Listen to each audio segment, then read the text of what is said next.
Students, good morning to all. So आज हम लोग क्लास सेकंड की हिंदी लैंग्वेज की बुक फिल करेंगे। कौन सा चैप्टर फिल करना है? हमें चैप्टर 2 फिल करना है, ठीक है।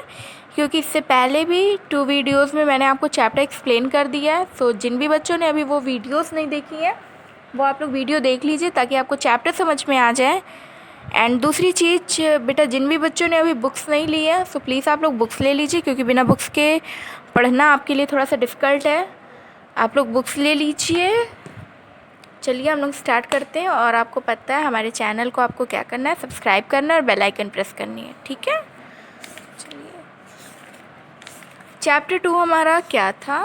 वर्ण और मात्राएं, ठीक है। मात्राओं का मैंने एक चार्ट बना करके आपको समझाया था। ये देखिए, ये चार्ट आपके बुक में भी है। चलिए हम लोग बुक फिल करेंगे।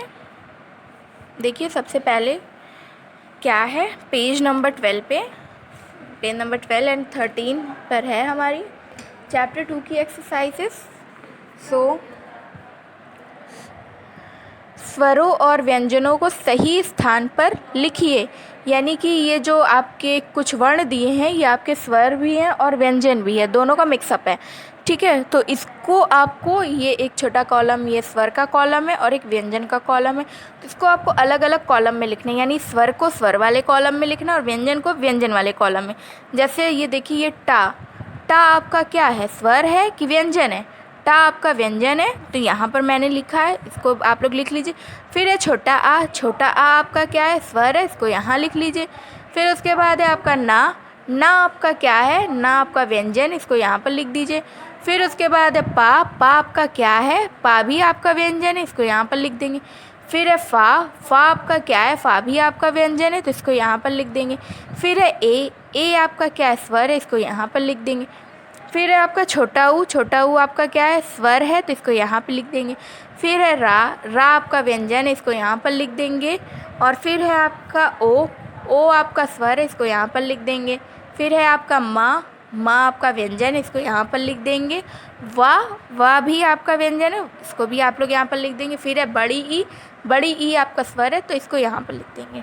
देखिए यहाँ पर टोटल कितने हैं, 1 2 3 4 5 6 7 8 9 10 11 12, ठीक है। आपको यहाँ पे 12 है, तो 12 में आपका 5 स्वर है एंड आपका 7 व्यंजन है, ठीक है। तो ये आपका फर्स्ट एक्सरसाइज हो गई, स्वरों और व्यंजनों को सही स्थान पर लिखिए। फिर है आपकी सेकंड एक्सरसाइज कि निम्न शब्दों पर अनुस्वार, अनुनासिक, आगत ध्वनि या विसर्ग आदि लगाइए। यहाँ पर ये शब्द लिखे हुए हैं, तो शब्दों के ऊपर अनुस्वार का चिन्ह, अनुनासिक का चिन्ह, आगत ध्वनियाँ और विसर्ग, इसको लगाना है।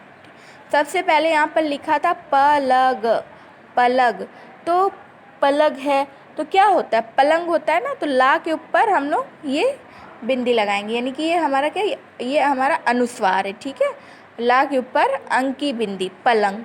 फिर है फ्राक, फ्राक के ऊपर क्या लगता है, फ्राक के ऊपर आगत ध्वनि, यानी ये वाला जो है, तो चांद वाला ये जो चिन्ह होता है ये लगता है, तो इसको लगाने के बाद ये क्या हो गया, फ्रॉक, ठीक है। फिर उसके बाद है क्रमश, तो क्रमश में हम क्या लगाएंगे, ये विसर्ग, यानी कि आह की जो है तो बिंदी जो होती है उसको लगाएंगे, क्रमशः, ठीक है। फिर उसके बाद है आपका अगूर, अगूर में हमें क्या लगाना है, अगूर में हमें अनुस्वार लगाना है, तो ये आ के ऊपर लगाएंगे, तो ये क्या हो गया, अंगूर, ठीक है, अंगूर। फिर ये लिखा है डॉक्टर, ठीक है, डॉक्टर के ऊपर भी हमें आगत ध्वनि लगानी है, तो ये क्या हो जाएगा, डॉक्टर। फिर है आपका प्रात, तो प्रात में हमें विसर्ग चिन्ह लगाना है, ये आह की बिंदी होती है, तो प्रातः। फिर है बास, तो बास में हमें अनुनासिक लगाना है, यानी चंद्र बिंदु लगाना है, तो क्या हो गया, बांस। फिर है हस, तो हस का क्या होगा, अनुस्वार लगाएंगे हा के ऊपर, तो हंस। फिर है अक, तो अक तो होता नहीं है, तो छोटा आ के ऊपर हमें अनुस्वार यानी अंक की बिंदी लगानी, तो ये क्या हो गया, अंक। फिर है आपका शक, शक नहीं होता है, शा के ऊपर अनुस्वार का चिन्ह यानी ये बिंदी लगेगी, क्या हो गया, शंख। फिर है बांसुरी, बांसुरी नहीं होता, बांसुरी होता है, ठीक है, यानी बा के ऊपर अनुनासिक का चिन्ह यानी ये चंद्र बिंदु लगाना है, तो बांसुरी। वैसे ही दाँत, तो दाँत के ऊपर भी दा के ऊपर चंद्र बिंदु लगाना, तो क्या हो गया, दाँत, ठीक है। तो ये आपका फिल हो गया पेज नंबर 12। अब इसके बाद हमें फिल करना पेज नंबर 13। सो चलिए, प्रश्न उत्तर है वो मैं आपको कॉपी में करवाऊँगी। देखिए, रचनात्मक कौशल ये क्या है। फर्स्ट है हमारा, चित्र देखकर सही मात्राएं लगाइए और शब्द पूरे कीजिए। पहली बात तो आपको ये चित्र ही समझ में आ रहा है, इसके कुछ शब्द लिखे हुए हैं जो अधूरे हैं, इसको आपको सही मात्रा लगा करके कंप्लीट करना है। ठीक है, जैसे क्या लिखा है, सा ब न, क्या साबन होता है? नहीं, ये किस चीज़ का चित्र बना है? साबुन है ना। तो हमें बा में क्या लगाना है? छोटा ऊ की मात्रा, तो ये क्या हो गया? साबुन। देखिए ये मैंने लिखा है। फिर प प त, ठीक है, तो ये क्या है? पपीता है ना ये। तो पा में, पहले पा में कुछ नहीं होगा, दूसरे पा में बड़ी की मात्रा लगेगी और ता में बड़ा की मात्रा, तो क्या हो गया? ये पपीता। फिर ये क्या है? ये कृषि है, ये कृषक। ठीक है, तो देखिए क श क, इसमें पहले वाले का में री की मात्रा लगानी है, तो ये क्या हो जाएगा? कृषक। फिर ये क्या है? ये हथौड़ी है, तो इसमें आपको हा एज इट इज़ लिखना है, था में औ की मात्रा और ड़ा में बड़ी की मात्रा, तो ये क्या हो गया? हथौड़ी। देखिए ये मैंने लिखा है, इसको आप लोग अपनी बुक में लिख लीजिए। इसको आपको कॉपी में नहीं करना है, कॉपी में जो करना होगा वो मैं आपको बाद में बताऊंगी नेक्स्ट वीडियो में। फ़िलहाल अभी आप लोग बुक फिल करिए। फिर ये क्या है? ये टोकरी है, तो देखिए ट क र लिखा है, तो टा में ओ की मात्रा, फिर का वैसे ही लिख देंगे, रा में बड़ी की मात्रा, क्या हो गया? टोकरी। ये देखिए ये लीची है, तो ला और चा दोनों में बड़ी की मात्रा लगेगी, हो गया आपका ये लीची। फिर देखिए ये क्या है? ये समोसा है, तो इसमें भी सही मात्रा लगानी, क्या लिखा है? ये स म सा, तो सा वैसे ही लिखेंगे, माँ में ओ की मात्रा मो, फिर सा में बड़ा की मात्रा सा, समोसा। ठीक है, फिर ये है तितली है, तो ये क्या लिखा है? त ल, इसमें मात्रा लगानी है, तो पहले ता में छोटी की मात्रा, फिर दूसरे ता में कुछ नहीं, फिर ला में बड़ी की मात्रा, तो क्या हो गया? ये तितली। ठीक है, तो ये आप लोग फिल कर लीजिए। फिर उसके बाद है हमारा नंबर 2, इन वर्णों का प्रयोग करते हुए दो दो शब्द लिखिए। यहाँ पर ये वर्ण लिखे हुए हैं और इसका प्रयोग करके हमें दो शब्द बनाना है। जैसे क्या लिखा है? डा लिखा है, तो डा से क्या होता है? डमरू और डलिया।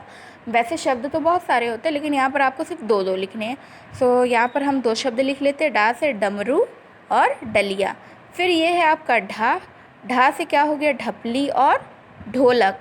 ठीक है, ढा से ढपली और ढोलक। सो ये आपका चैप्टर 2 कंप्लीट हो गया, बुक फिल हो गई है। अब कॉपी में क्या करना है वो मैं आपको नेक्स्ट वीडियो में बताऊंगी। और बच्चों प्लीज़ एक चीज़ और, आप लोग कॉपी के साथ साथ बुक भी लेकर आइए स्कूल में, क्योंकि आपकी बुक भी करेक्शन होनी है। आपको पता है आपकी बुक कॉपी दोनों चेक होती है।